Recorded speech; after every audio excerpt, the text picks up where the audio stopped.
To begin things off this afternoon, we're going to hear once more from Dr. Miller, this time about designing the interior of the chapel. Take it away, Dr. Miller. All righty, everybody. We got the outside done. You just heard from Jimmy Price about the marvelous work of putting the building up. But the prevailing question we still had to address was, what did the chapel look like inside? And that was the issue that we wanted to tackle. We had to tackle. So the first thing we turn is to the historical record, the descriptions, the information. There's 3 clues, and that's it. Number 1, Mr. Robert Pennywell broke the glass windows of the chapel at St. Mary's, and the said Mr. Pennywell was to be in public view whipped and have 20 lashes for the said thing. This was in 1669. This shows the chapel had glass windows. Hey. Next one, pay to William Kirby for taking up the stones in the church where Mr. and Mrs. Moy were buried and laying the same again. What does that tell us? It had a stone floor. Okay. Finally, I desired to be decently buried in the chapel of St. Mary's, 1687, showing that they were continuing to have interments under the floor of that church. That's it. So where do we go next? Well, the archaeology, of course. The archaeology gave us the overall size, the overall shape of the building. And as if you look at that picture on the interior, there's all kinds of lines inscribed in it. Those are all graves that Tim was able to identify. Those gave us information, not just that there were graves, but something about the internal architecture of the building. For example, the graves that are in green from the chapel time period, you see they stop in a line right at the top, near the top of the picture. That tells us that there was an immovable object, i.e. a platform, that wouldn't be regularly taken up for burial there. And that's exactly where you would think the communion rail and other parts of the church would begin. There's also no contemporary burials on the side there where the pulpit would have been, because it's a fixture and you wouldn't be moving it constantly. There are no burials near the front door, though, in the bottom part there. Why? Can't quite explain it, but we did come across a myth that it was bad luck to be buried next to the door. So who knows? But for some reason, they didn't inter people there. So this gave us a little bit of clue. The next thing came from looking at pictures. What did 17th century Catholic churches look like? And the first thing that everybody, including me, was astonished at is that you have churches with no pews. This is King James II's chapel. Notice people are standing. There's no pews. Pews are a Protestant innovation, in large part because when you had a 2.5-hour long sermon, you wanted to sit down. I bet you Catholic sermons were a lot shorter. This is another beautiful from the 17th century church, and you will notice people are still standing, but if you look at the far sides, there's benches along the side, but nothing out in the middle. And exactly the same pattern is seen courtesy of the British Navy. When they shelled Quebec, they hit a 17th century French Catholic church. The timbers are from the roof, but look at the sides. There's little benches or chairs along the side, but there's no pews in the middle. When you went to worship, you stood or you knelt during this time period. So that was another clue. The other thing important to know about the interior of the church is Dr. Lucas talked about the importance of the Council of Trent. Also, a man named Cardinal Charles Borromeo wrote a very important instruction book after that council that laid out liturgical and architectural ideas that in part were followed by the Society of Jesus, who had their own things there. And this really set a standard that was followed all the way up to Vatican II in the 1960s. So that's a long time. And we can go to that to look at situations. One of the things it talked about was the sanctuary. And the sanctuary should be demarcated in some way. And the typical way that was done was with a communion rail, where one would kneel to receive communion.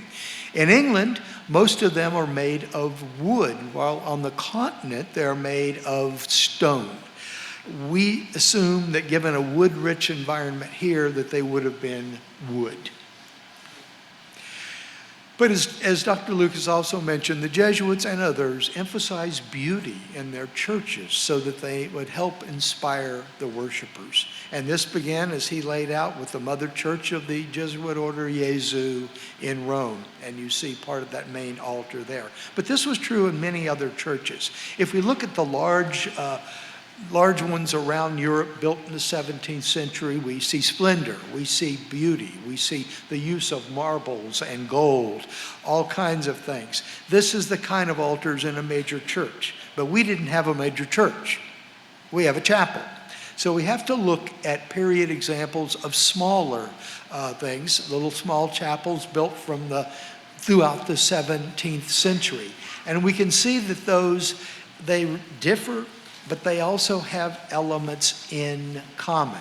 And there's another group of examples of even some smaller ones here. They have things that stand out. So what are those things that we see consistently in these altars? And why that's important is seeing a pattern that we could then work from. Well, what we see is at the top is always a classical pediment, a triangular piece.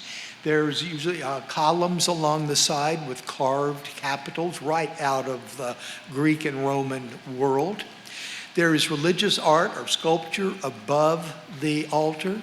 There is the centerpiece of the entire church, the tabernacle, where the consecrated host is stored after Mass. The altar itself is a box-like affair. There's usually a religious symbol on the front of it of some kind, and the altar is typically on a 3-step platform. So we see that consistently, place after place. We said, let's use that to guide our reconstruction. And of these elements, the most important and the only one that survives is the tabernacle. This is the Carroll tabernacle. It was in the family of a very prominent Maryland family, the Carrolls, beginning with Charles Carroll the settler, who actually worshiped probably in St. Mary's City at the chapel, his son, and then finally Charles Carroll of Carrollton, who was the only Catholic to sign the Declaration of Independence.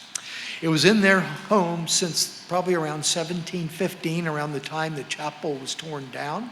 And in 1855, they gave it to the Sisters of Mercy in Baltimore.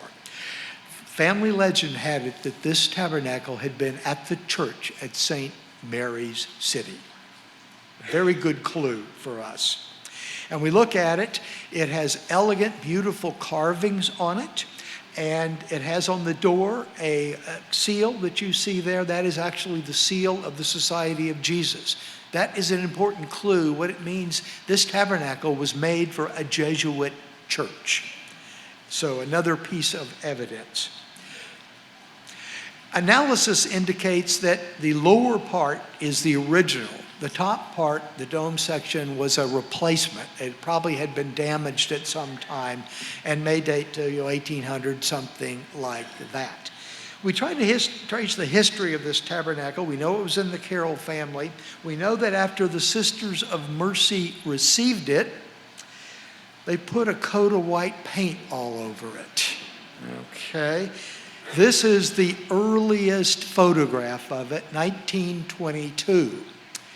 And at that time, it was basically scraped down to bare wood. And this is one of those weird things. When Tom Brown and Jim Brewster, who built the tabernacle, and I were looking at it, we made a discovery. Who stripped it down? He left his name and date inside the tabernacle. Mr. Alexander Kunst, cabinet maker, 1922.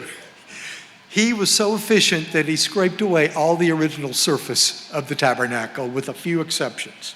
And those exceptions came from our careful analysis of the actual tabernacle. We called in Smithsonian experts. They took samples of it, and they found that the carvings had been gessoed and completely covered with gilt. Now that suggests more of the tabernacle would have been gilt covered at all. And as we started looking at these things, question of where it was from. And I was doing research at Stonyhurst College in England, and one of the things that we were talking with an expert there, Dr. Joe Reed, is the Jesuit seal. And he said, look at that. Look at how the letters and the cross is formed. I have seen that consistently before. That style was being used by the Jesuits in Flanders and Belgium in the mid-17th century. If you look at the IHS on the thing, on other locations, he even took me down there restoring a vestment from the 17th century, a humeral veil, and the Jesuit seal on it is very comparable stylistically to our tabernacle. What he led me to conclude, or suggest at least, is that this was made in Flanders, the training ground of all the English Jesuits, which makes sense. That's where you would source something, of course. The tabernacle itself is very much described architectonic. It's an architectural form. The original Jesuit tabernacle in the main church there is the second one you see in that location. It's now in County Tipperary, Ireland, but it gave us a good model. The others are Italian tabernacles. They're marble. They're beautiful. They're magnificently done. Ours is wood. So what did a wood one really look like? They're rare as hen's teeth, let me tell you. But we found a couple of them. One is very well dated. It is from King James II, his tabernacle that he brought to Dublin immediately after the Glorious Revolution in 1688. He left it there. It's been in the crypt of the church ever since then. And the earliest drawing we have of it, as you see there. It's in pretty poor shape today. The rector of the cathedral gave me permission to go and study and analyze it, and also gave me access to a conservation report, a report that indicated that while it's in sad state now, when it was originally brought there, it was largely gold leaf covered. So that's a good example of it. The base was a replacement, so the base is a total guess. They don't know what it looked like. But then we found another one in a far distant place in Croatia, a mid-17th century, completely gold-leafed and elegantly carved tabernacle. This information led us with the data from the carvings, the gesso, the gilt traces on it, that our tabernacle was fully gold leaf covered. A new design was developed based on this research, and the new tabernacle was created by that great woodworker, Thomas Brown, and the skilled carver and gilder who's with us today, Jim Brewster. So that gave us a good sense of the core of the chapel. According to those requirements, liturgical requirements, there should also be 6 candlesticks on the altar. So I started looking for good mid-17th century candlesticks. Computer searches. Do you know how many varieties of 17th century candlesticks there are? Oh my gosh. Where do we go for the real answer? And the answer again came from Stonyhurst College in Lancashire, England. This is where, when the Jesuits were kicked out by Napoleon from the continent, they take their records, many of the objects they could survive, and one of the things they brought with them there is a beautiful set of 6 candlesticks.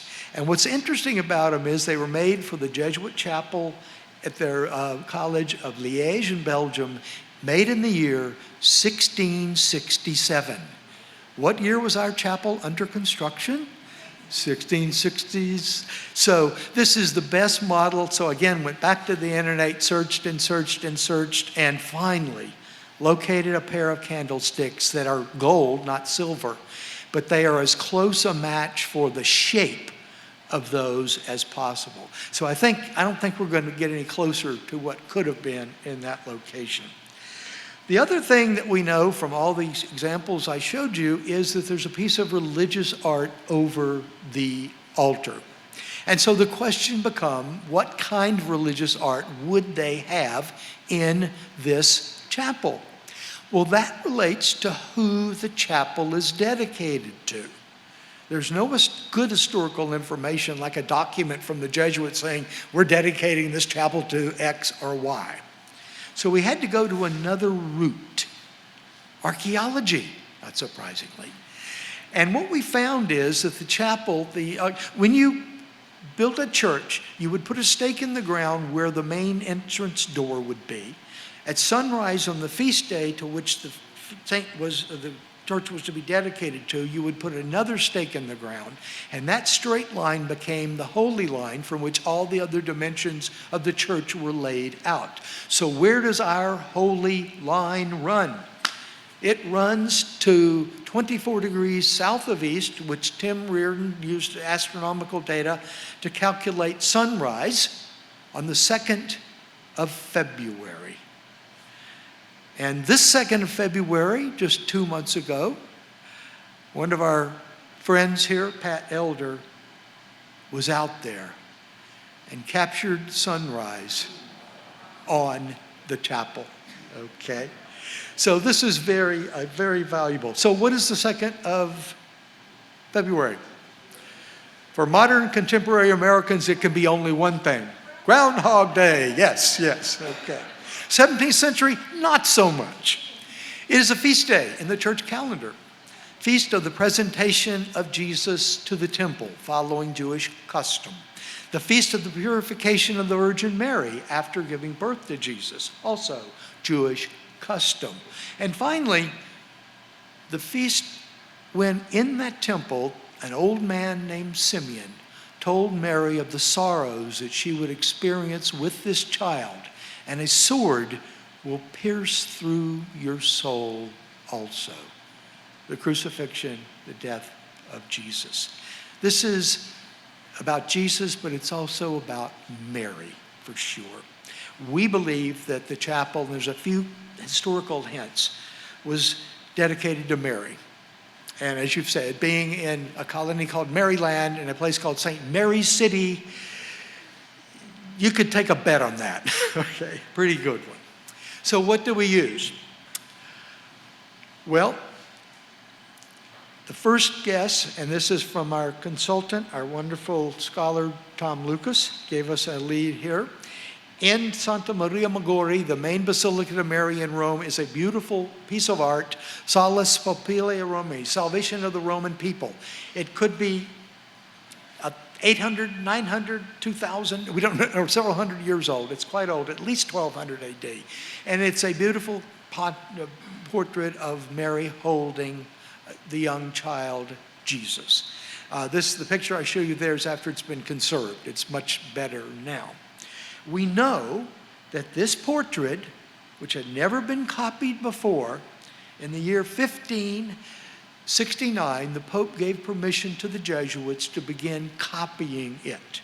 And the reason they copied it so that they could have a portrait sent to their missions that were expanding around the world. And as part of that, this became the first human image to be distributed worldwide. A very important thought. So we decided, let's get a copy of it.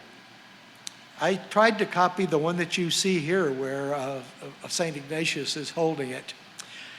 Okay, but Father Lucas was in Rome and found a wonderful mid-17th century version of this painting. And I had it copied, and it is what is over the thing. And the fact that it was sent specifically to missions around the world, especially to a mission in Maryland, again, makes this a quite reasonable portrait. Yes? Part of the allure of this image is that the oral tradition. Could you stand up and speak? Yeah.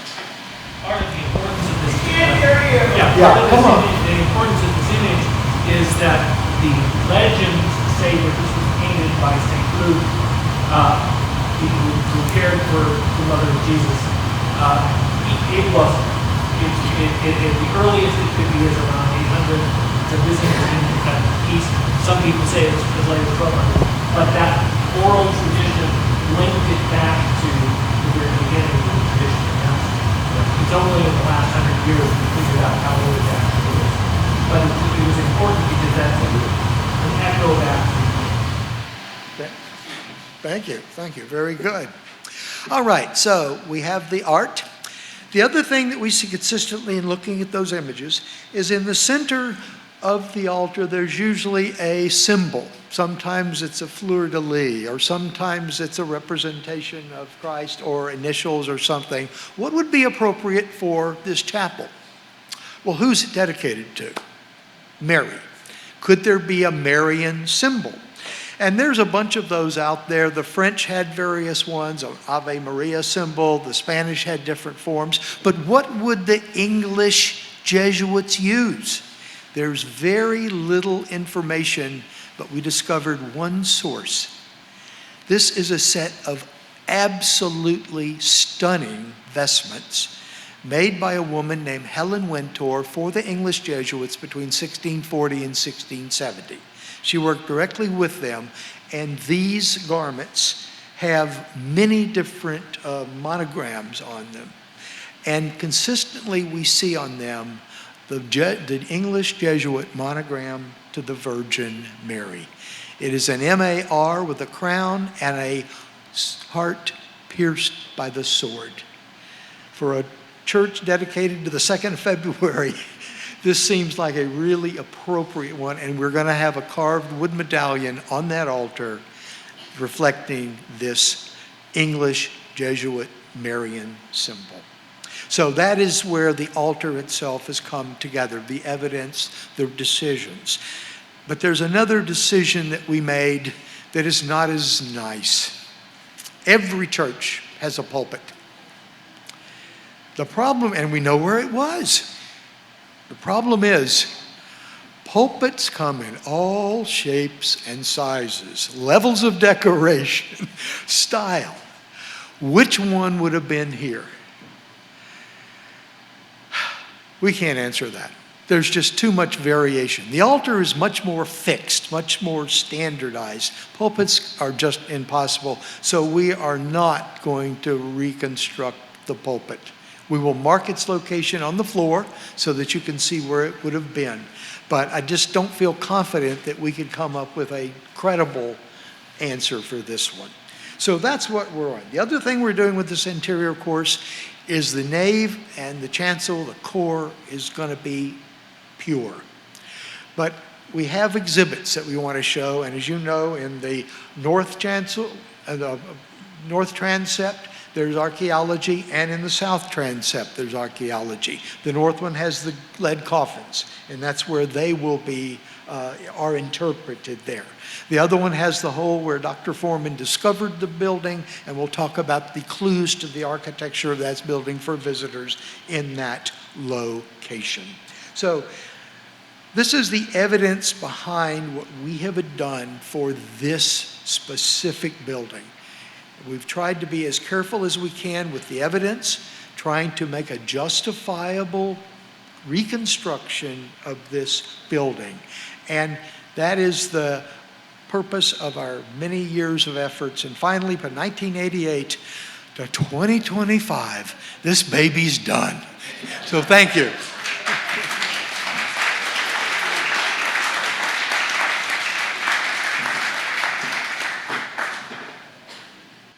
All right, thank you, Henry. Next up, we have Dr. Tim Riordan, who's going to tell us a bit about the cemetery and mortuary practices at St. Mary's Chapel. Okay, thank you, Travis. And now for something completely different. When we started doing the archaeology out in the chapel field, our only goal was to find the foundation of the chapel. We already knew that it was out there. Henry Chanley Foreman had found it, as Henry said. And the first goal was to find the chapel and define the features that told us about the architecture. As we continued to do that, however, we started finding a lot of other features. And these look suspiciously like graves. By their orientation, their size, and their shape, they certainly looked like people were buried here. In fact, there was a very large cemetery. And that's not surprising because when the brick chapel was built in the 1660s, it was placed in the middle of a very large cemetery that already existed. There was 3 buildings that we found out here built in the 17th century, and the early chapel was a little bit west of the brick chapel, but when the brick chapel was built, there were already burials there.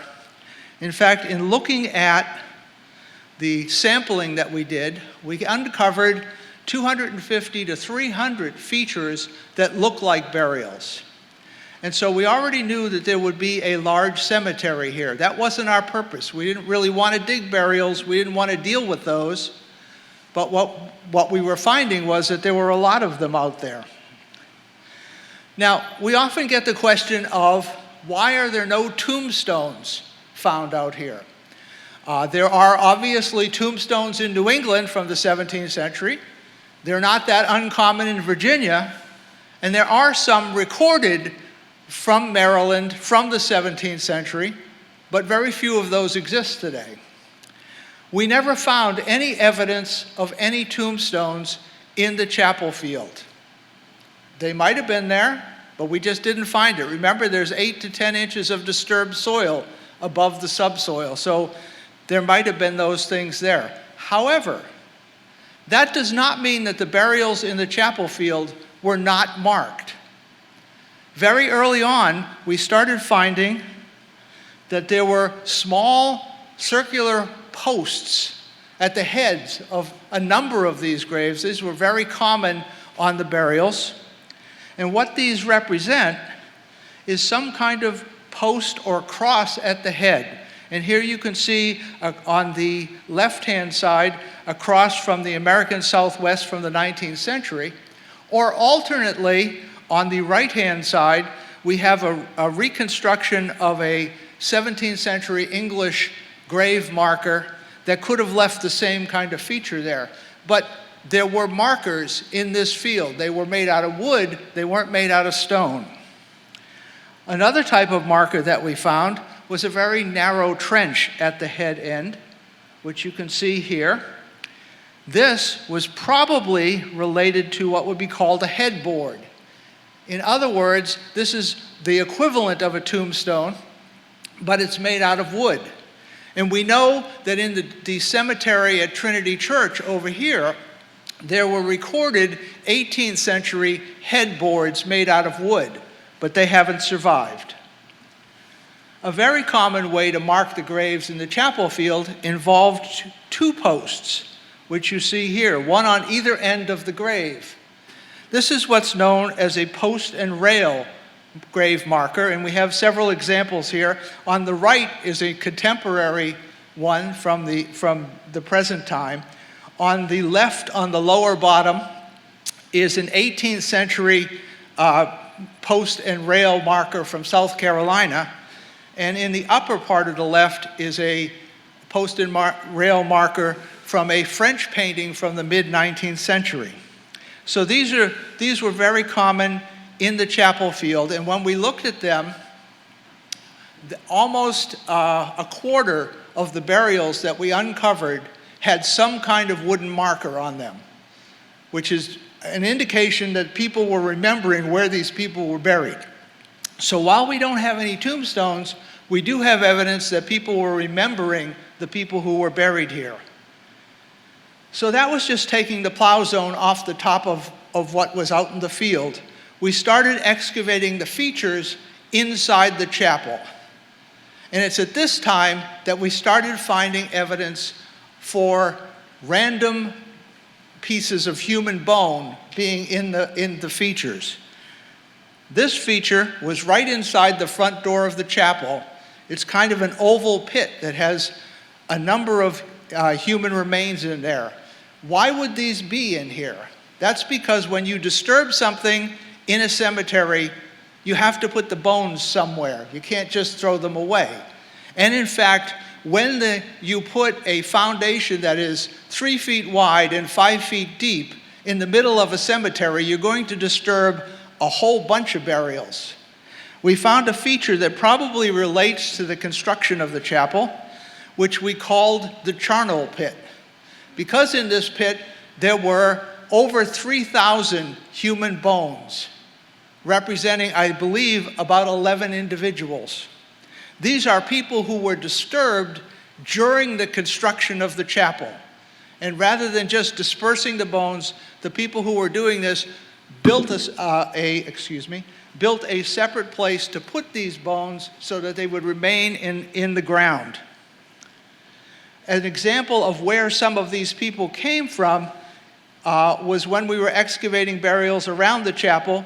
Here you can see part of one burial, which has been with the foundation of the chapel in the background, which has removed almost the whole top part of the body. That's one of the individuals who was in the charnel pit. Now, when they dug the foundation for the chapel, they simply cut through these burials. They had very little concern for keeping the body together or whatever, but they basically dug the trench right through them, except for one individual. And this is a very interesting burial. You'll notice that his feet go into the foundation of the church. When they dug the trench for the foundation, they came up to this coffin and went around it. They left the coffin there, and then they put the bricks around it. In other words, they built a 9-inch deep niche right into the foundation. And as the mortar oozed out of the bricks, you can see the grain of the wood from the coffin that was left here. This individual was not disturbed. He's just north of the front door of the chapel, and perhaps was a very important individual. Unfortunately, we can't identify anybody in the cemetery. The most important discovery inside the chapel that we were dealing with was a result of this device that you see here, which is called ground-penetrating radar. It basically sends a signal into the ground, and when it hits something where the soil is disturbed, you get a different sign coming back to the machine. And if you'll notice on the right-hand side, there is a really dark area. This, of course, led to the discovery of the lead coffins, which we've heard about several times today. This was a very important project, and it deserves its own talk, which I'm not going to get to today. But it was an important part of bringing the chapel to national and international attention. Once it was decided that we had to rebuild the chapel, there was a concern that in the construction, many of the features, the archaeological features around the building, would be disturbed by the construction. Therefore, it was decided that we would excavate a 10-foot wide corridor around the foundation and remove all of the features. In doing this, there were lots of scaffolding holes and other features related to the construction, but there were also 58 burials.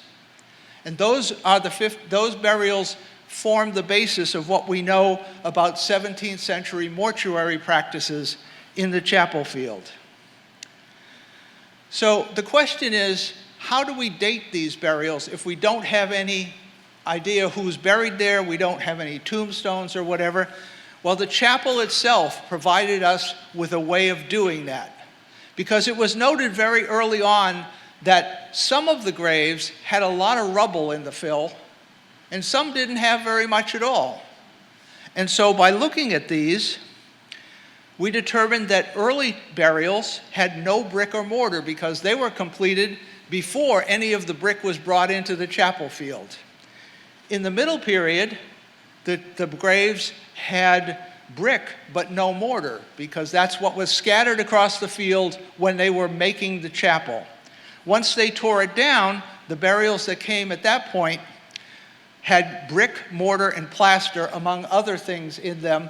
And so these three periods are how we look at changes in the mortuary practices in the chapel field. One of the other things that gives us information on the period when burials were made is the orientation of the graves. In Christian practice, graves are oriented west to east. The head is on the west, the feet are on the east, and that is so that the person can rise on Judgment Day and face the second coming of Christ. With that said, these people did not use a compass to lay out their burials. They knew where the sun rose, they knew where it set. That gave them a basic understanding of east and west. But it was long noticed in burial excavations that burials tend to orient themselves to local cultural features, like a building. And the big building here is, of course, the brick chapel. When we looked at the orientation of burials in the entire field, we could see that there was a very strong emphasis on an orientation 21 degrees south of east. Henry and I will have to talk about the orientation, but 21 is what I was working with. The reason for this is that the brick chapel itself was oriented 21 degrees south of east. So many of the burials were orienting themselves to the building itself. In looking at this in terms of our three periods of rubble, we find that in the early period, the average orientation south of east was 40 degrees, with a very wide range of 36 degrees. But look what happens in the middle period. In the middle period, the average orientation is 21 degrees, the same as the chapel, with a variation of only 10 degrees. And then once you remove the building again in the late period, it goes back up to the 40s with a very wide range. So this is the second way we're able to date burials, is by their orientation. Finally, we could use the stratigraphy. That is, burials are often cutting into each other. And so if you find a burial that has cut into one, you can tell the relationship between them, which is earlier and which is later. And so using these three factors, we're able to divide the burials into three specific periods from 1638 to 1730, roughly. Basically, these are three periods of roughly 30 years each. And using those, we can look at various characteristics of the burials and see how people were changing their ideas about how individuals were buried. So we talk about mortuary practices in the chapel field. This is the things we can tell about burials as they changed over the 17th century. The first thing we can talk about is the depth of burials. While Irv here wants to be buried 6 down and 3 over, that seldom if ever happened in the chapel field.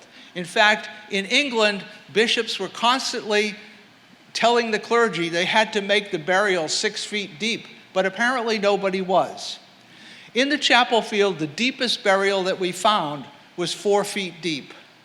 The average was about 3 feet. Some of them, however, were a lot shallower.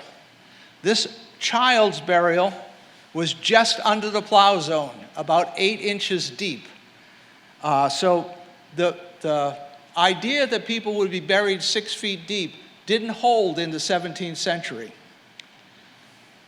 How did people how did people get buried?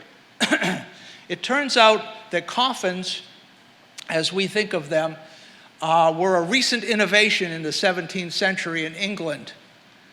Not many people were buried in coffins in the early 17th century. Most people were buried in tightly wrapped shrouds.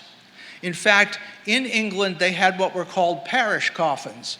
That is, the body would be put in a coffin and carried out to where it was going to be buried, and then they'd take it out and put it in, and the next person could use the same coffin. So in looking at this, we were able to show which burials had coffins and which were shroud burials, and divided into our three periods once again. We see that in the early period, coffins were about 50%, but people buried in shrouds were also very prevalent. By the middle part of our sequence, almost 80% of the burials were in coffins, and then by the late period, 100%. These figures accurately reflect what British archaeologists find when they excavate 17th century cemeteries, is that by the middle of the 17th century, a coffin has become a basic part of the burial ritual, but before that, people were being buried in shrouds. One of the things that we were able to find quite a lot about when we were excavating burials in the chapel is what coffins were like. And the reason why we're able to do this is because we adopted a methodology which was very specific and very painstaking. We recorded not only the fact that nails existed in the burial, but also what direction they were laying, where their heads were, and so on. So this gave us a great deal of information about how the coffins were built. The first thing we can talk about in terms of coffins in the chapel field are the shapes. And of course, we would expect a hexagonal shape to be very common, because this is what we think of when we think of a 17th century coffin. However, we started to find some things like this which were a little bit odd, a little bit different than what we were looking for. In fact, here's a better example of that. This is what we call the anthropomorphic shape. It actually has a small box for the head. We didn't expect to find this. In fact, nobody had ever seen a wooden coffin like this before. Such coffins were made out of lead in England that had a place for the head, but there were no wooden coffins that were made this way, and that was a very interesting and exciting discovery. We also found that in a number of the coffins, we had lines of nails down the center of the top of the coffin. We think of coffin lids as being flat. In the 1970s, when Ivor Noel Hume was excavating at Martin's Hundred and suggested that some of the coffins he was looking at had a gabled lid, people kind of laughed at him. They didn't think it was true. But in fact, gable lids are very common and have a long history. On the left-hand side, you can see a painting from a French book of hours from the 14th century. And if you look very carefully at the skeleton in the center, he's holding a coffin that has a gabled lid. On the right-hand side is a commercial coffin in this photograph from 1875 from Tennessee. So gabled-lidded coffins are very common. We just didn't appreciate that they were the kind of coffins we would be finding. In all, we found 4 different shapes of coffins: a tapered coffin, a rectangular coffin, hexagonal coffins, and the anthropomorphic shape. And some of those, we also have gable or flat lids. So we have 8 different varieties. In looking at the distribution of these things over our 3 periods of time in the chapel field, we find that the hexagonal coffins are common throughout all 3, but in the early period, there's a lot more variability. Again, as I said before, coffins were a new innovation in the 17th century in England, and carpenters were beginning to learn how to make them. And they were making them in different shapes and sizes and whatever. But by the middle period, the hexagonal coffin becomes the kind of coffin that people expect. And so that becomes the kind of coffin that we think of when we think of a 17th century coffin. But in the early period, there was a lot more variability. Excuse me. The other thing about looking at the placement of nails is that we could tell how the coffins were put together. And we identified 2 specific ways that the ends of the coffins were made by looking at the nails. In this, which is called the inserted end board, and I'm not going to get into a whole lot of detail here, but basically what this means is that the nails are pointing up. They come from the bottom of the coffin up like this. The other type is the combined end board, and what it means is that the nails are laying flat. They're laying on the ground and they're going into the coffin in parallel to the length of the coffin. This is a much better way to build a coffin. It's a much more stable joint than the inserted end board. And again, if we look at them through our 3 time periods, what we find is that the inserted end board is most common during the early and middle periods, but by the late period, it's starting to change to the combined end board because this is what the carpenters have determined is the best way to build a coffin. What this is showing is that we're seeing adaptation and change through the 17th century as people become more familiar with how the thing should be built and how stable it is. The only artifacts that we found other than nails that were common in the burials in the chapel field were small, common copper pins.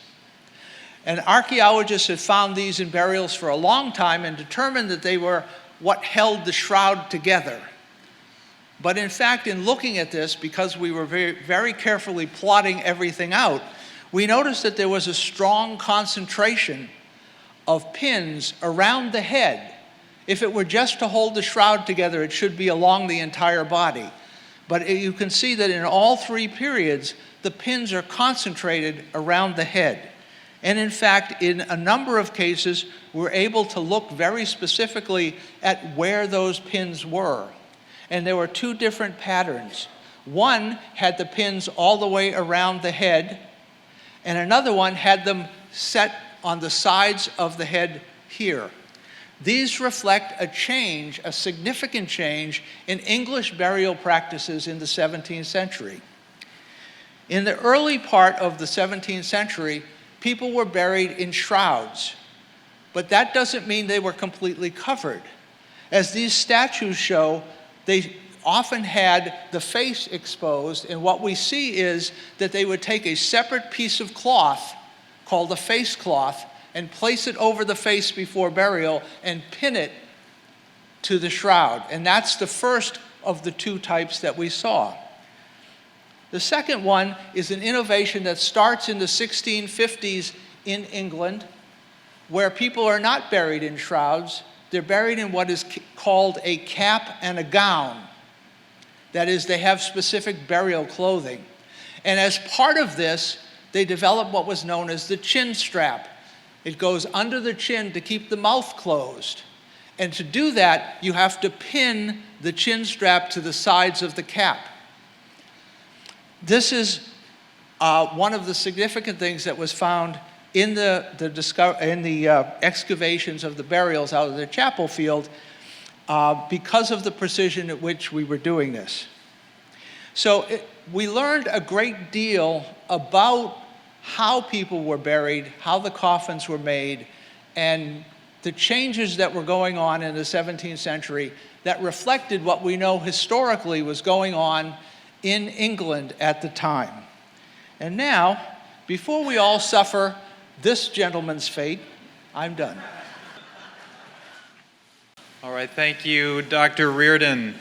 Our penultimate talk for the day comes to us from Dr. Doug Owsley, who will be talking to us about biographies from bones, reflections on St. Mary's City. It is truly a privilege to talk to you this afternoon. This project is unique from everything that you've heard today. And it has been, in terms of my professional career, a highlight, a true privilege to work with your team, to work with Henry Miller, to work with Tim Riordan, to work with Silas, to work with Ruth Mitchell, and now to work with you, Travis. I'm a forensic anthropologist, so I work in the field of law enforcement and the identification of human skeletal remains. I work on cases where you can't use traditional criteria to identify the person. You can't use facial appearance or tattoos. I read bones.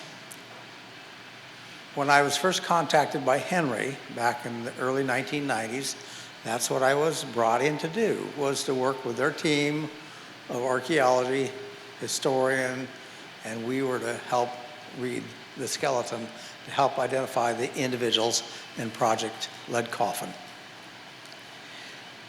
That request changed my career in the sense that I continued to do forensic casework. But in relation to that, I became absolutely captivated by this field. The work that we have done over the last 35 years at the Smithsonian with Project Lead Coffin started here, expanded to Jamestown, and now we're in the process of trying to tell the story of the 1600s and 1700s, a perspective that is coming from the human skeleton. It changed me, and it changed my direction in the sense of incorporating this into what I do, but it also enhanced my ability to read the bones. So I'm going to talk a little bit about that as we go along. I'm going to be showing you lots of details, but I don't really expect for you to hold the details. The details are not important. What I want to emphasize is the level of analysis that has been done because of the long-term project that we've had, and the level of analysis that has taken us to a point in terms of being able to read and provide information about the lives of these very important people of St. Mary's City that I will assert has been done with no other archaeological site, no other bioarchaeological site anywhere. So I'll be looking at details, but it's to make certain points as to what we have done and what we have learned in your series and your people, and how this will also help to provide a kind of a milestone in terms of advancing my field. So, Tim talked about the cemetery, and you've seen the cross shape. Within this, what I'm showing you here are graves that are identified as to male and female. Males are blue, and the pink are going to be women. One of the things about this, there are 66 individuals in terms of the actual number of people that are represented in this series. There are some graves that look like graves, but they're really not graves. So there are those that Tim would look at this when they're doing excavation, and it looks everything like a burial, but when you get there and when you excavate it, you find that there's no one there. So there are 7 of those, and there's another one that is, as they began to get into it, they realized that it was backfill and fill of another couple graves. And so there are 8 that were excavated because they were within the pathway that he was talking about, and they did not yield any bone, and they were not used for any burial. I don't know whether somebody recovered. You know, they were thinking they're gone, but they recovered, and so it didn't get used. At the very top up here, in the north transept, Tim talked about the charnel, and we sometimes have referred to that as an ossuary pit, and as he asserted, those are going to be individuals that, for the most part, were impacted as they were doing the foundation, and as they were building the foundation, they would run into an individual from earlier burials, pre-chapel burials, and from that, they would gather up those remains, and they would put them in that far north along the wall transept. Now, they were very selective in the sense that they weren't interested in gathering up all the bones. They were going to gather up the crania. They were going to gather up what we refer to as the long bones, the limb bones. And there's a lot of things that they weren't worried about at all and got left behind. So when Tim's talking about they're doing excavations and they find bone here and bone there, that's in part from that. There are, if we look at skulls, for instance, there are 7 males and there are 4 females in that set. You can see where the lead coffin pit is, and you'll see that there are 2 individuals that were reinterred.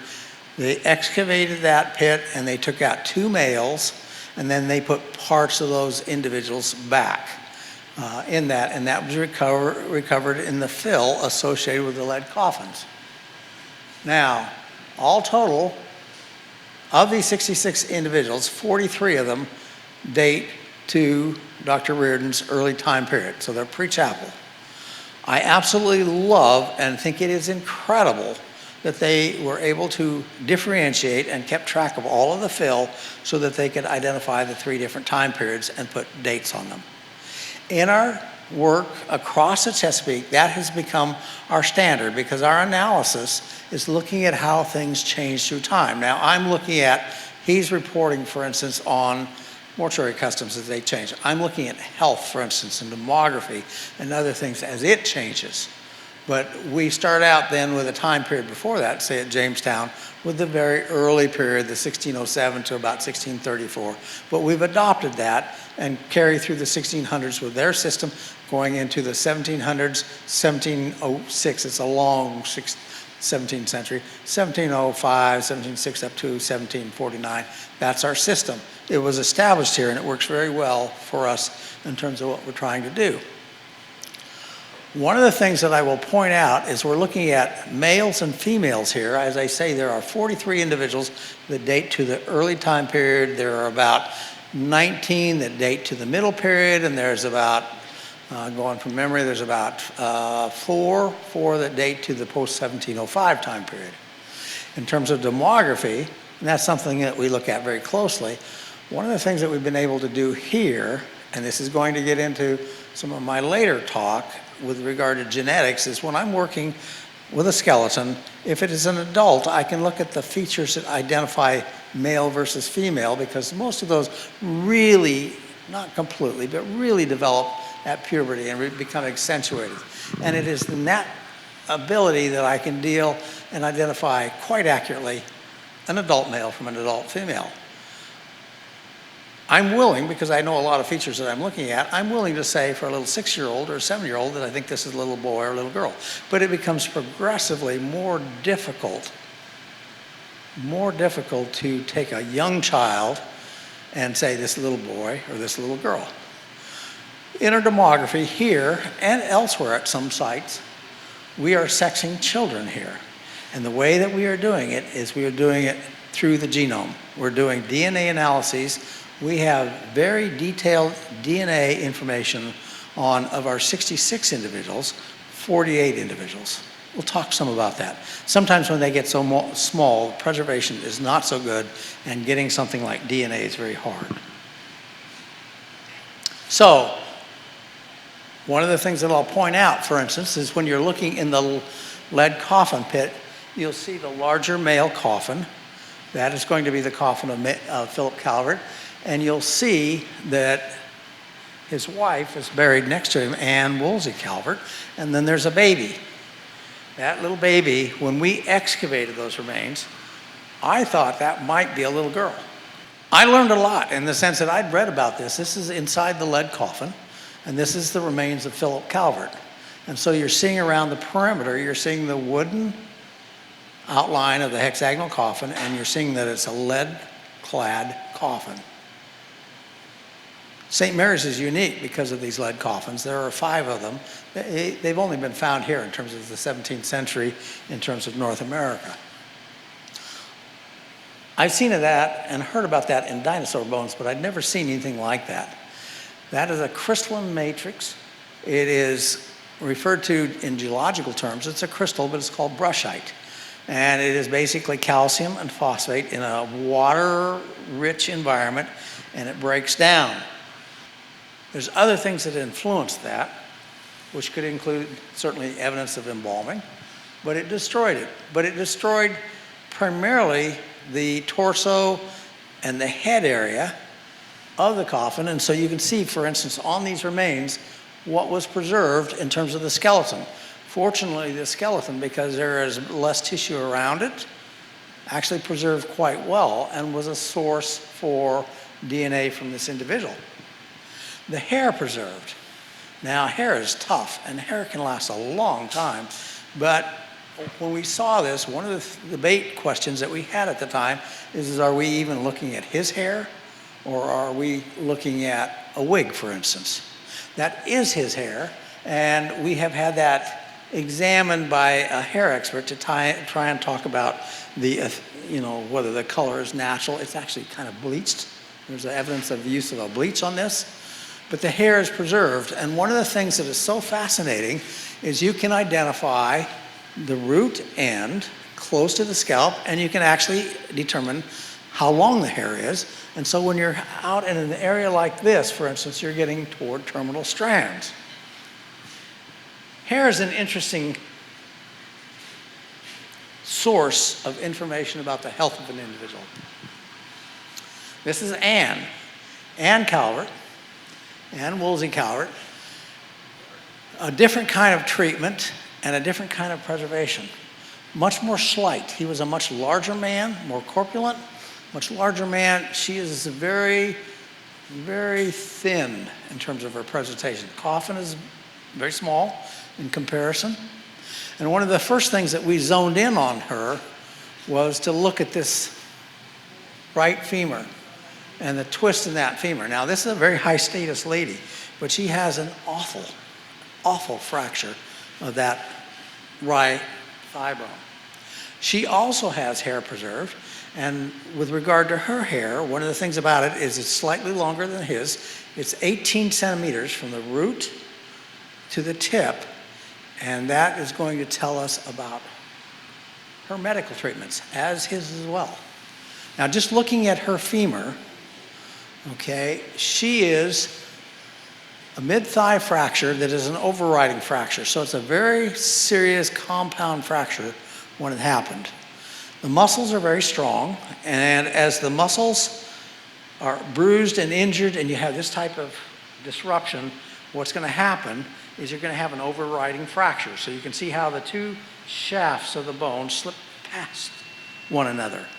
Now, if this happened to you, and it does to some people, you fall off the horse or whatever, what they do is they take you to the hospital, they would put you in traction, they'd give you muscle relaxers, put you in traction, and they'd have to surgically go in and plate that together.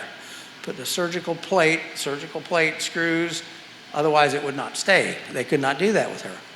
With regard to her, there's no way really to put it in traction and have it stay, have it be stable enough to stay in place. And on top of that, it's going to get an infection. It's going to get a very serious infection going on.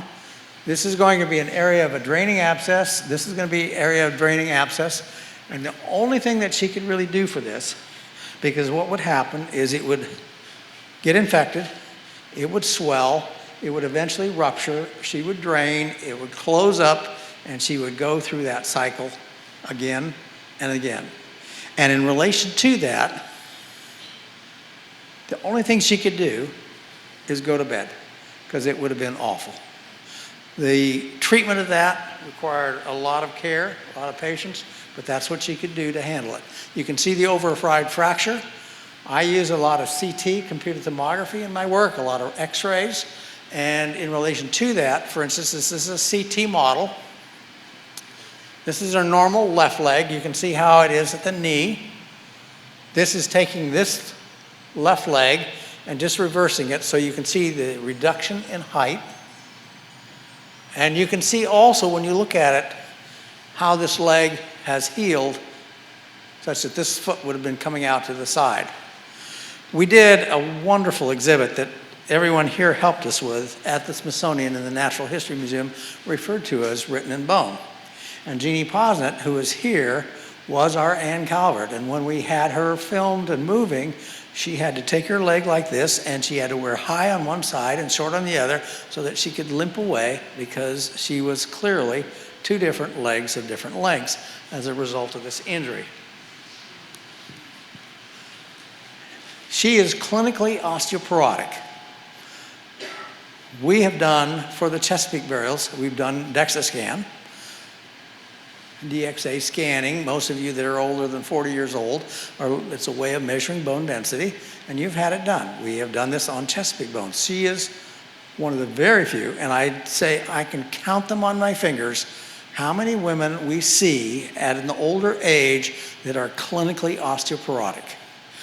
They don't live long enough, for one thing. Also, they're very active, and so that's something that counters it. But she is. So here's a normal-looking female in terms of a CT image, and I'm looking at the thickness of the cortex. This is the medullary cavity where the marrow is. less density is going to be blue. You can see this is greater density, the cortical thickness, and then you can see her here. And one of the things that happens at this age is going to be increased medullary cavity diameter. There are very few women in the Chesapeake region that live long enough to show that. There are reasons she has it. Part of it is the time spent in bed. If you get hit by an automobile, you're crossing the street and you get hit by an automobile, and you're in bed and bed and bed and bed, you're losing bone density because bones require activity. It's a lose it or use it kind of deal. One of the things that enters into this is that when you look at her mouth, this is Ann Calvert's cranium and mandible, she's lost a number of teeth. And in losing those teeth, one of the things that influences that is the fact that she, as a higher status woman, would have had access to sugar. And that's going to cause loss of tooth decay. She only has a few teeth left, and she does not have good occlusion, meaning the ability to really chew.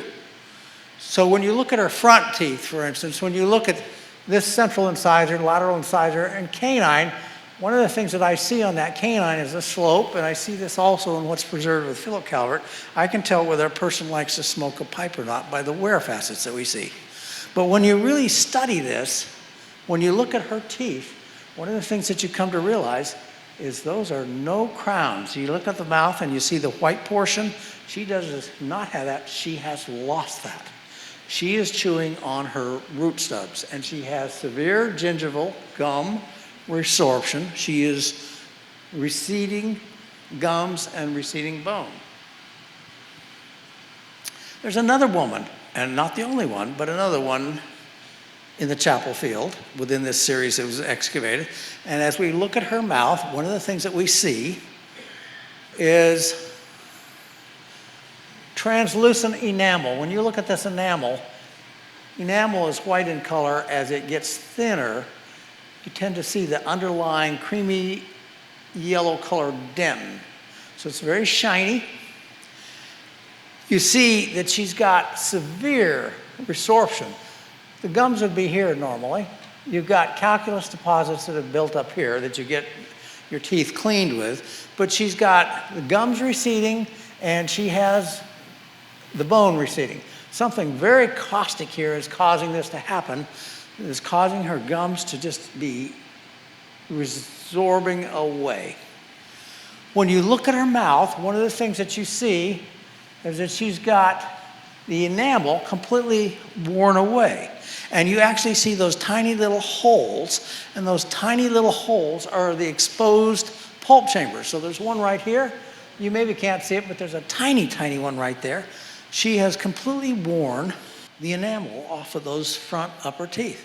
I'd never seen anything like that. It took us 2 years to figure it out. And the person that helped me figure it out was Aaron. And he pulled out medical treatments of the 17th century in terms of dental care. And in terms of dental care, we're trying to figure out what they're doing. And I can just about tell you about this lady in the sense that I'm looking at these individuals as individuals. I code the data in terms of very sophisticated computerized forms, but I'm really looking at them and asking them, what was your life like?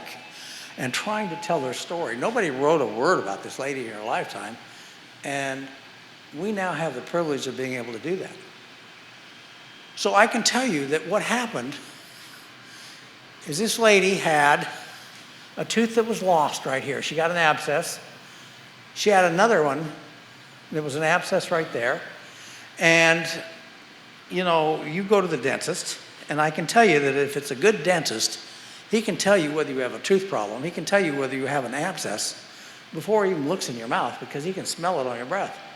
Somebody told this lady, I'm speculating, but someone told this lady, your breath is awful.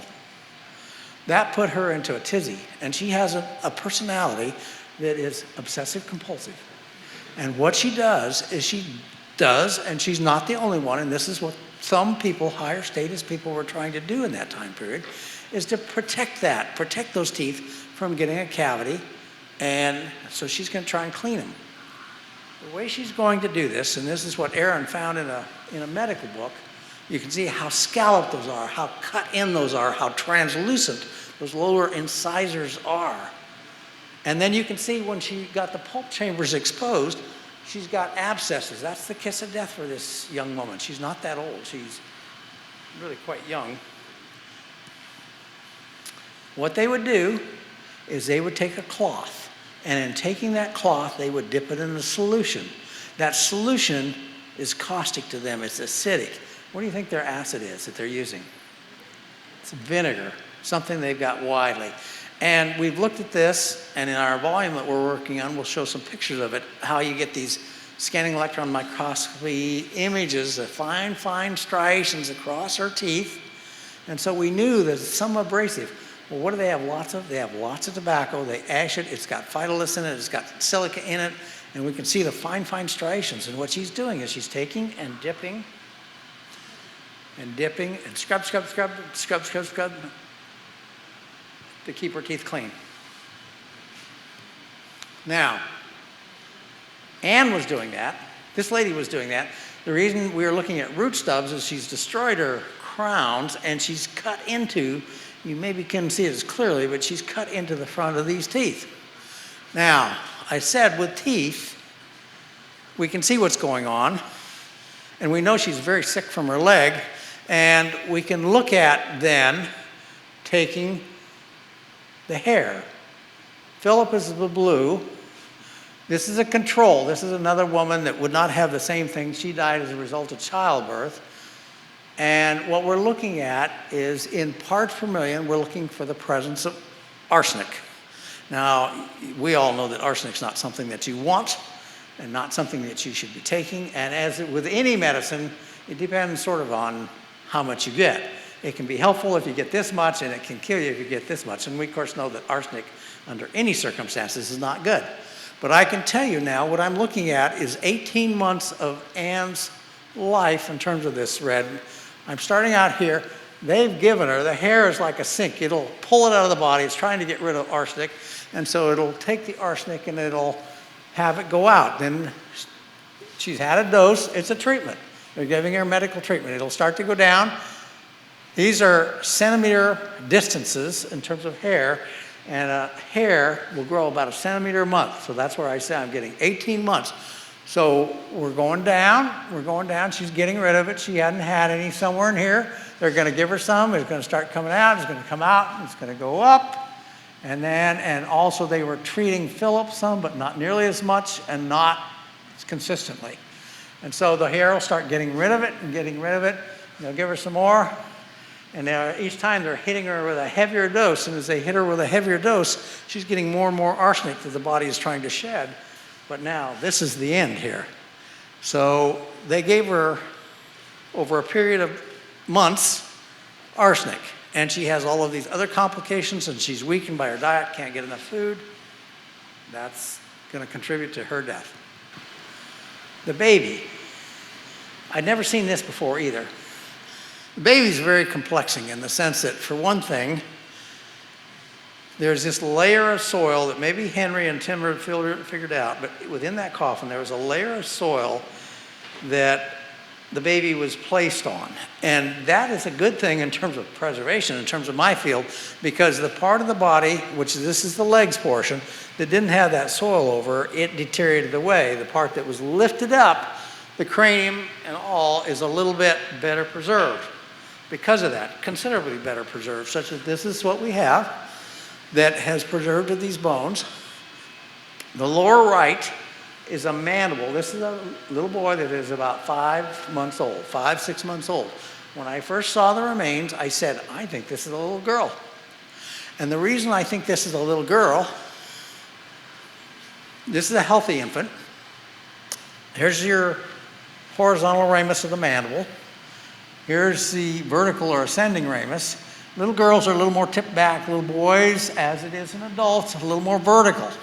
I looked at hers, what I thought hers, and I saw how structurally laid back that was. So I thought that indicator to me is that that's a little girl. In reality, what it is it's a sign of a very weakened bone matrix. And when you've got a suckling baby that is trying to nurse, structurally the bone's not strong enough and the bone is actually deforming in its shape. Now look at how solid the bone is on the lower right, a normal baby, in terms of not dying from this, compared to how porous, how lattice-like. I had never seen that.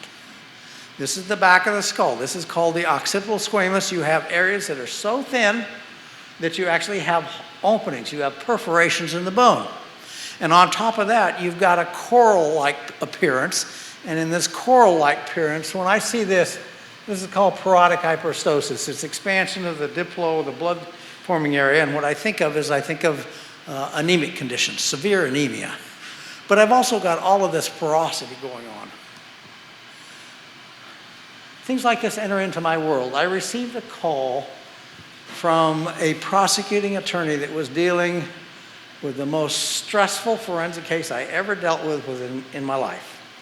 And it was the death of a little boy that was 7 months old that was a hidden infant. Nobody knew about this baby, and this baby's gonna die at about 7 months of age, and is going to be buried in an outbuilding in the floor underneath. And there's a lot behind this that leads to this, but I was contacted by the prosecuting attorney because nobody knew about this baby. And I generally have my own forensic cases. I don't tend to enter into any other forensic cases of others under most circumstances. But I said, send me some pictures of this, because I had been working for months trying to understand what is going on with this little Calvert baby. And he sent me some pictures, and I said, send us that skeleton, brought to the Smithsonian from my lab, and we would work it, and I would work it, and I'd ultimately testify, and the parents would be convicted for severe child abuse dealing with malnutrition, neglect. This baby, this is the occipital squamous, so it's the back of the head right here on this baby, and it also has the same sort of missing bone areas. And there's more to it than that, in the sense it also has bone here that is bone. I'm going to ultimately diagnose that as a cranial fracture. That's an injury. And in relation to this is one of the values of where I work, because we have anatomical collections, and I have to be able to go back and forth to understand what's abnormal, what's pathological. I have to be able to see what's normal. And so I will compare. So here's an occipital squamous, and you can see how dense that is in comparison. Now, so the little Calvert baby has these kind of areas that are translucent, extremely thin. So this is a parietal, back of the skull. There are size differences. This is a normal infant in terms of X-ray, and this is this little infant that I'm looking at.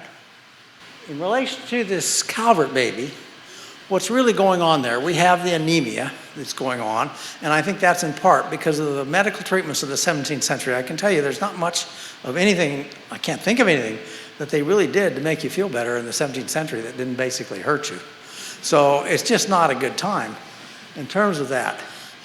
But arsenic certainly is not it, but that's not the problem here. The anemia, if I conjecture just a little bit further, I think that's in part, at least with adults, you have problems, they're going to try and bring you into order, get your humors in order by bleeding. If you deal that with an infant, you're really asking for trouble. But what's going on, as seen in this and in other joints, this little boy has very severe rickets. And I've seen this now, this was the first one, but we've seen this not as severe, but across the Chesapeake area. And in relation to that, for instance, those are ribs, those are two ribs, and they're blossoming out right here where the cartilage joins the breastbone.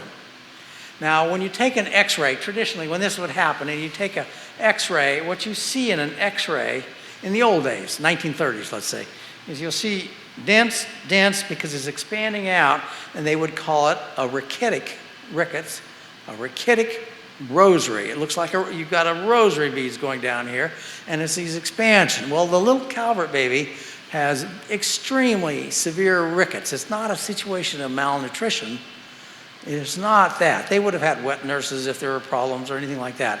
But it's because this little baby is born in cool weather, and that mama is trying to take care of that baby, and you swaddle them up, you wrap them up tight as a tick, they don't get any sunlight, and about 5 months in, because they can start out from their mother, they can start out with vitamin D.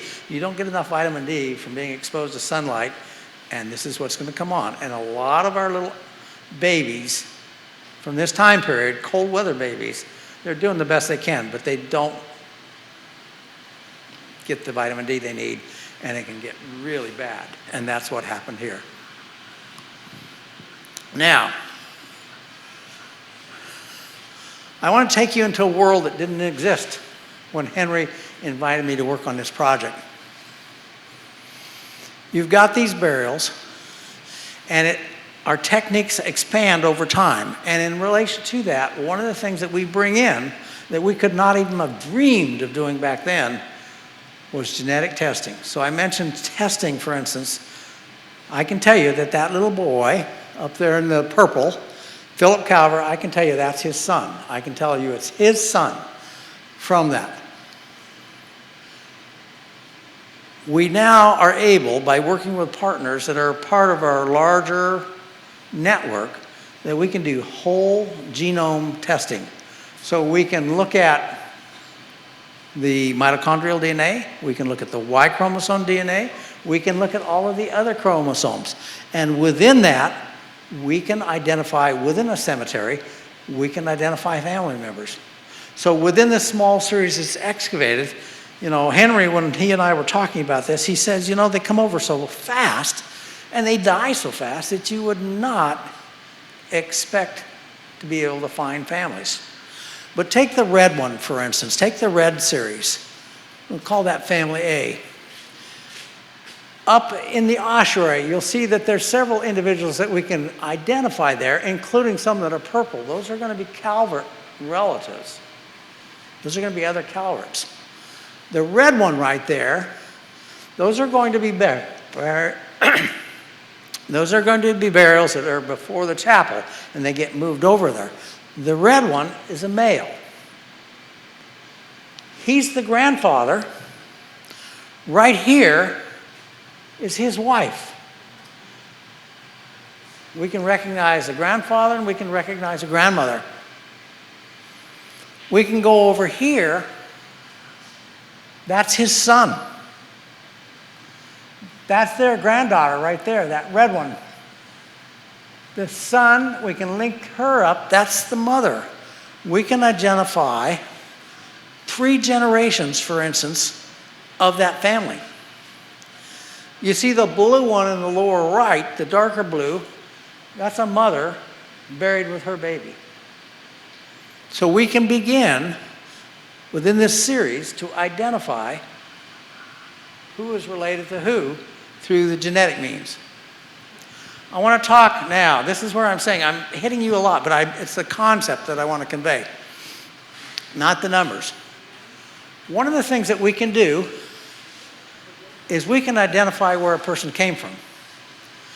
And what I'm doing is I'm looking at, for one thing, their tooth value. And I'm looking at their carbon stable isotope value, and it's telling me what they eat.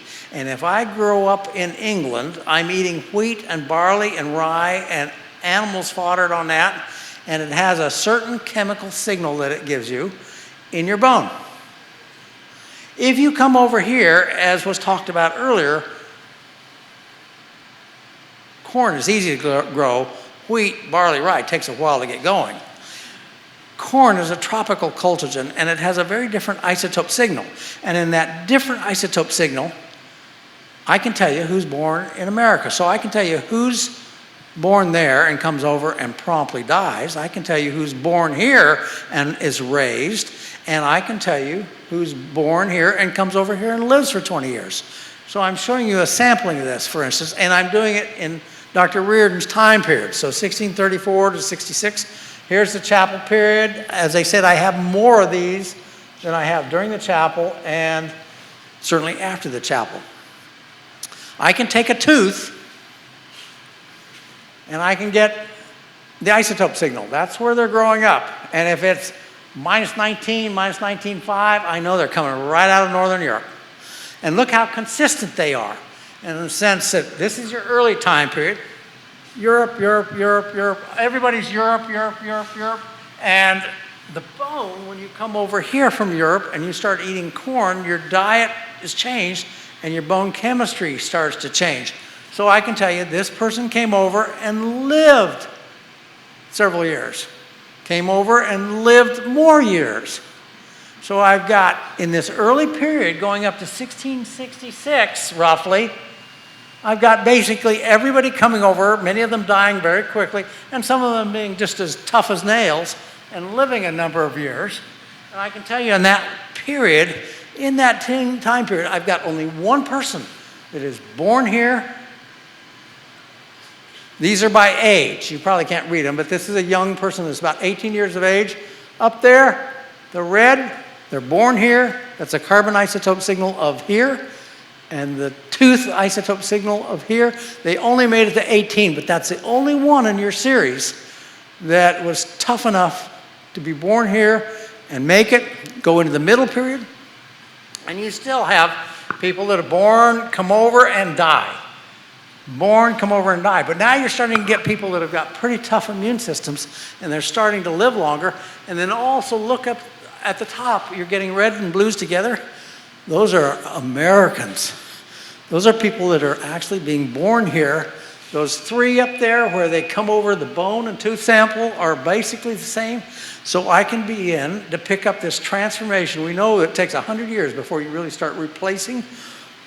And in this series, you're starting to see it. You're starting to see the Americans born and surviving here. And you get the last period, 1705, the ones I've only got a couple of them, but they're from here.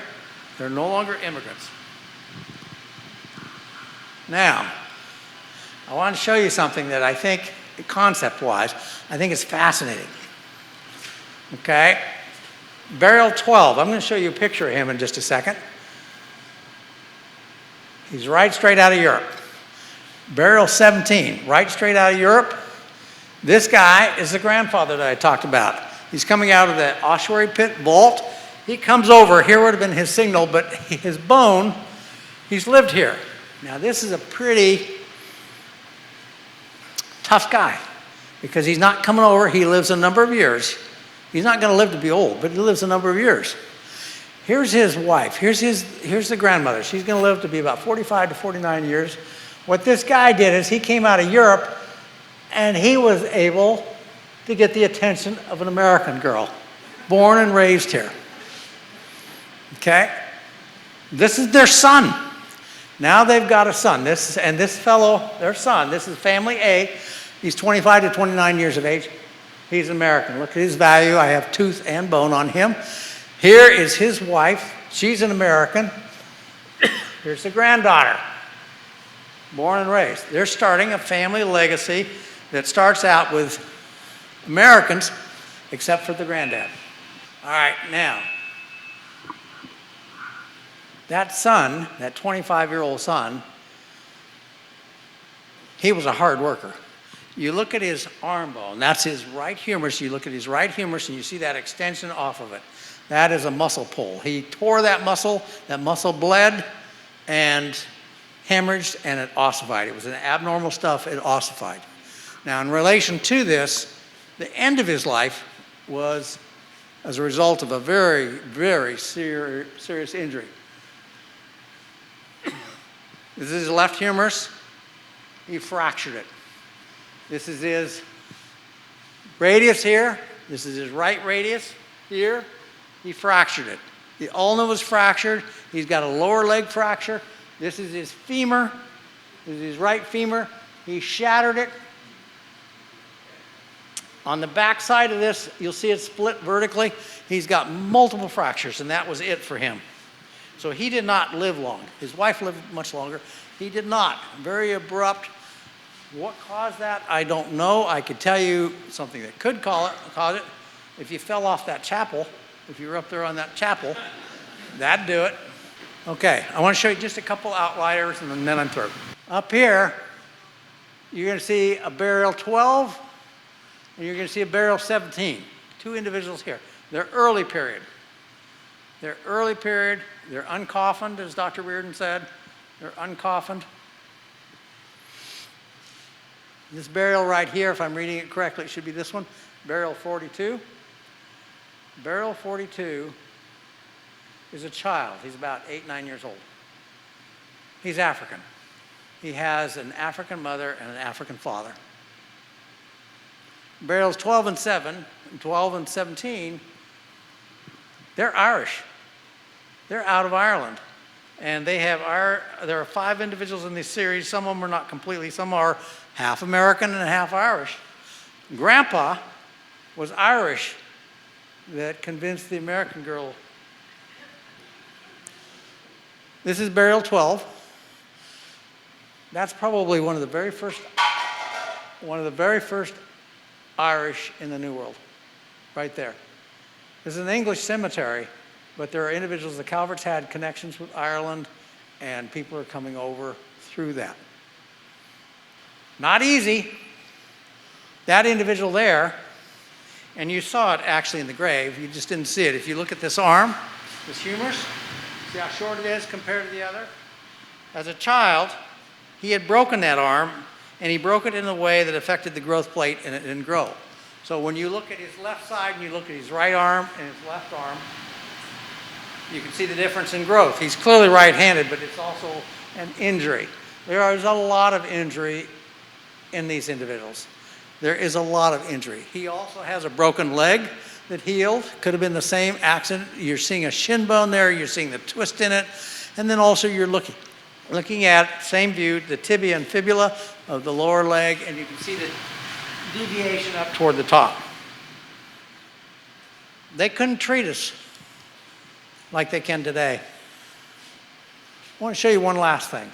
A different set of variables that we use to really read into, we can tell their social status. How we go about that, one of the variables we use to go about that is to look at their lead values.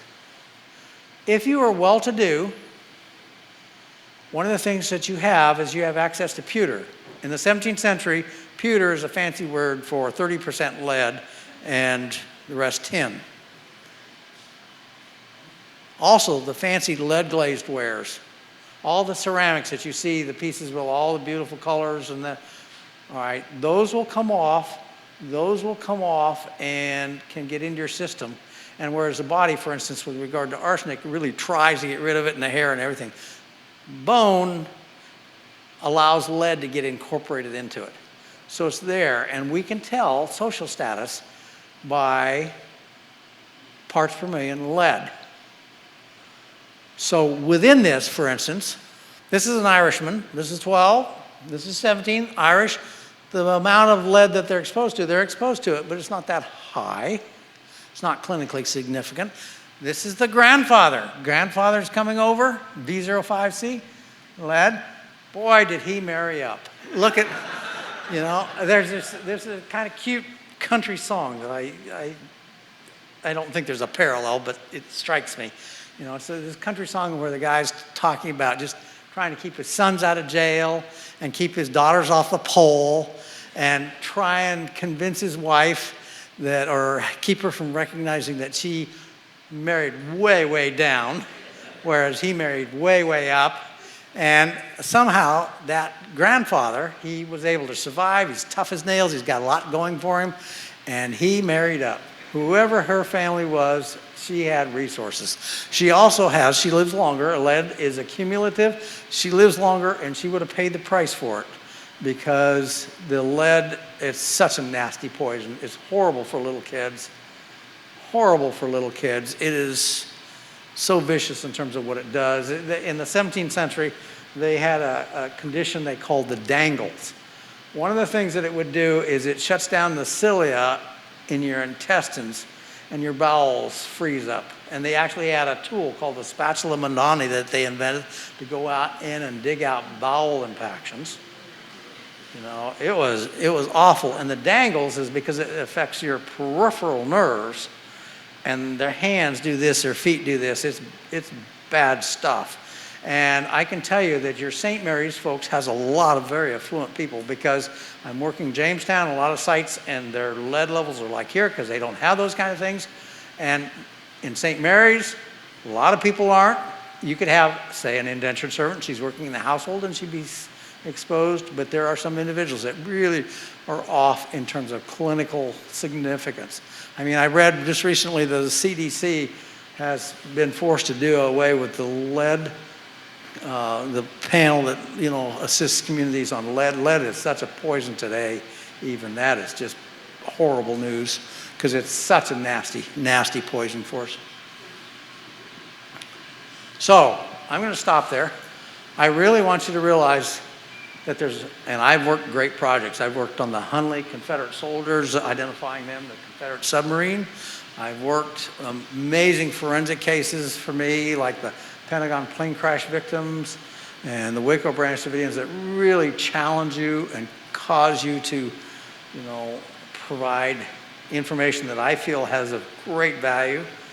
But in terms of learning about who we are and where we came from and telling the stories of these people, this has been absolutely the most spectacular project by the most gifted leadership, and a far-lasting project that will set the standard for this entire field. So I thank you for that.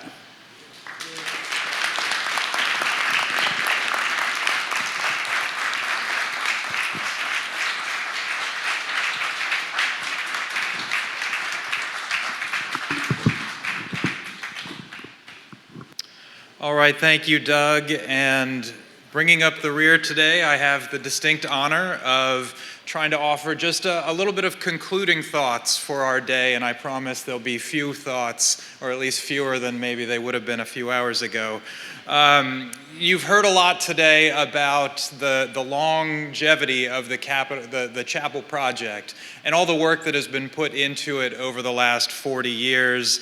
And you've heard a lot about how throughout all of this, it was archaeology that had the answers, and we shouldn't look too closely at the fact that it was archaeologists telling you that. But here at St. Mary's City, we have that legacy of archaeology. We have more than 5 decades of research that has gone on here. We have methods that were established here in collecting data and curating data and analyzing data.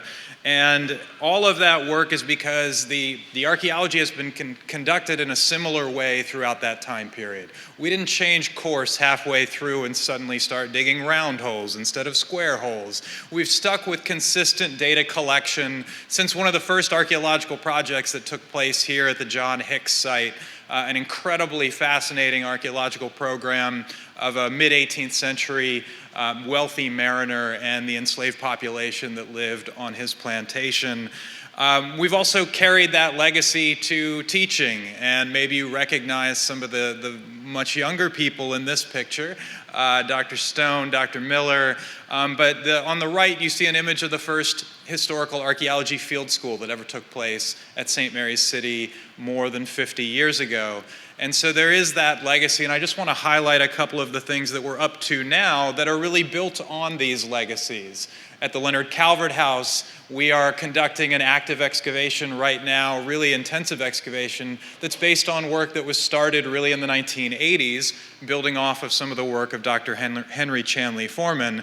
And of course, the Calvert House at that time was also home to the Broome Howard House. And so we have a 19th century legacy on top of this 17th century project that today we have a team of archaeologists working to piece apart so that in time for 2034, as Dr. Seidel mentioned, the 400th anniversary of Maryland's founding, we'll be able to reconstruct the Leonard Calvert House in the center of town to be our crown jewel there and interpret some of the 10,000 years of history that have happened at this site. We're also continuing the legacy of a project that started in a rather mundane way when there was talk of a hotel being built over in the mill field across from the chapel where we spent our day today. And Dr. Riordan, who you heard from today, analyzed that work and said, you know, the first fort built by Maryland's colonists in the spring of 1634 might be located in this field. And we were able to apply some of the technology that has changed over time to test that theory in 2018 applying ground-penetrating radar to that zone. You've heard about that earlier today, and hopefully this image looks a little different than some of the images that you saw before because GPR has changed in 4 decades of work, and we were able to identify the outlines of St. Mary's Fort, and we've started to excavate that. And this image shows a conjectural version of what we think that first fort looked like, with the colorized versions being where we've excavated and confirmed features. And so we're able to continue the legacy that Dr. Riordan started in this case and apply modern technologies to continue that legacy of research. And as far as job security goes for archaeologists, digging a site the size of a football field will probably take us another decade or 2, so we're feeling pretty good. And of course, the chapel project, which you've heard about extensively today, the lead coffins project that brought so much attention to this site, and the reconstruction of the chapel that was, I think as Henry put it earlier today, the shell of the complete building that you've been able to see us put the finishing touches on just this week in order to finish that project. That is another legacy, another multi-decade legacy project. But as both Henry and Dr. Seidel mentioned, this project is not complete. We also have the ghost frame out there that was the home for the priests who served in the chapel that will be reconstructed after the archaeology is done, of course, to house a modern exhibit. And we'll be marking the outlines of the burial ground out there, so to continue that project. And on the collection side of things, you know, sometimes improvements can be made as far as storage conditions go.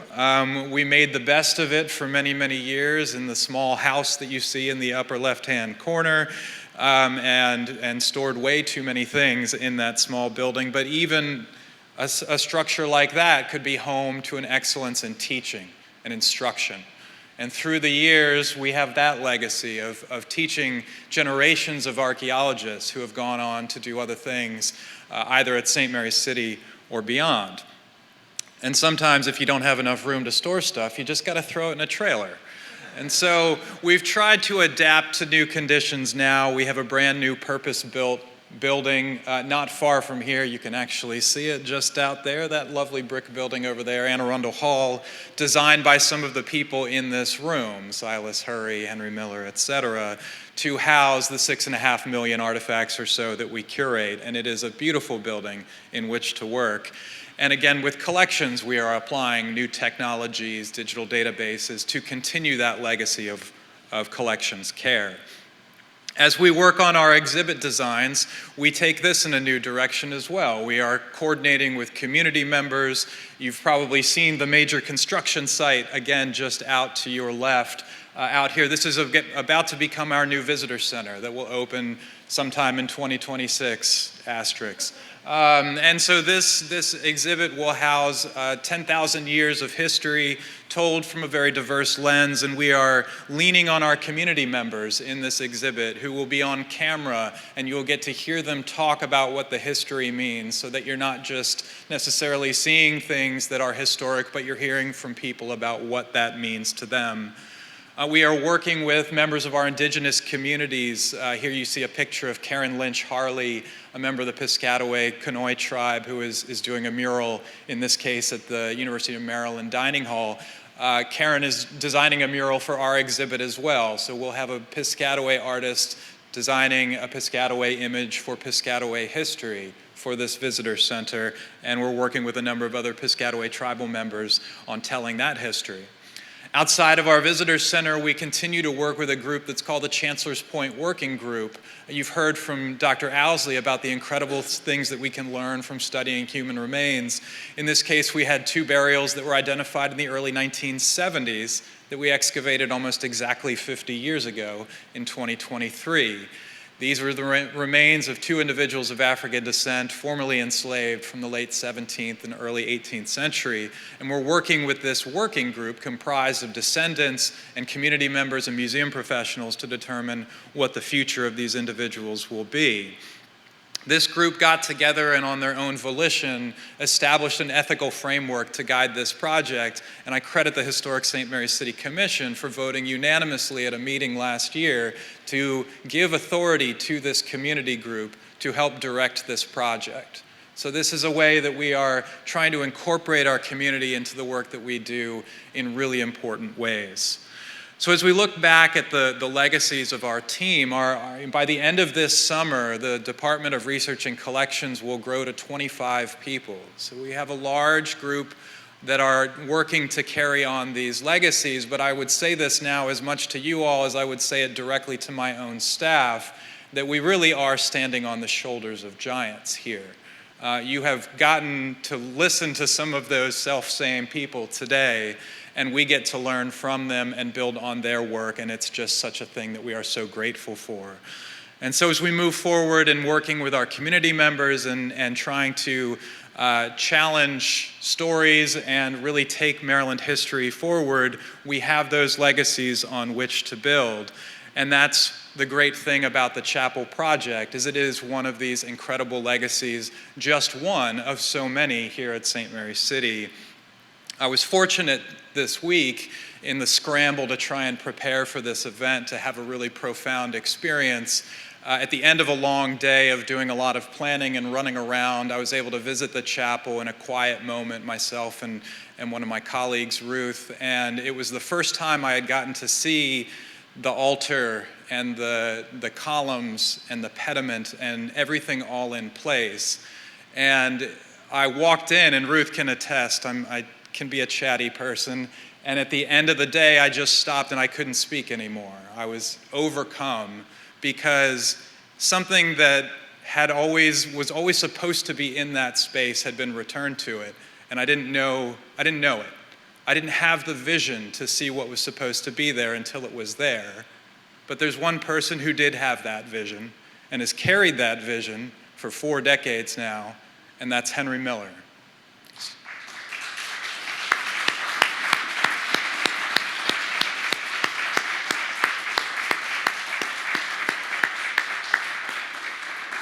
So when we think about legacies, when we think about whose shoulders we have to stand on, or at least shoulders we can bump elbows with, just how fortunate we all are to work here at a place that has this history. Our father of archaeology, Dr. Stone, the incredible field technical work of Dr. Riordan, the collections care of Silas. I mean, this is just such a wonderful place to work.